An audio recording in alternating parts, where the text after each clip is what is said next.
দেখো ফ্রেন্ডস, আজকে আমি কচু শাকের একটা রেসিপি করবো। এই দেখো, প্রথমে কচু শাকগুলোকে আমি ছোট ছোট করে কেটে নিয়েছি। এইবার এইটাকে আমি সেদ্ধ করে নেবো। চলো সেদ্ধ করা যাক। তেল গরম হয়ে গেছে আর আমি ইলিশ মাছের মাথাগুলো তেলে দিয়ে নেবো। এবার এগুলোকে ভালো করে ভেজে নেবো। মাথাগুলো ভাজা হয়ে গেছে। এবার এই তেলেই আমি দিয়ে দেবো কিছুটা পাঁচফোড়ন, আর দিয়ে দেবো চেরা কাঁচা লঙ্কা, আর দিয়ে দেবো বেটে রাখা আদা। এটাকে ভালো করে মাথাগুলোকে হালকা খুন্তির সাহায্যে হালকা ভেঙে দেবো।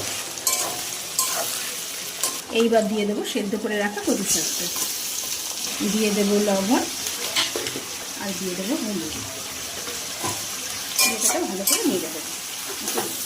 এইবার দিয়ে দেবো ভেজে রাখা জিরের গুঁড়ো, আর দিয়ে দেবো টেস্টটাকে ব্যালেন্স করার জন্য কিছুটা চিনি দিয়ে এটাকে ভালো করে টানাবো।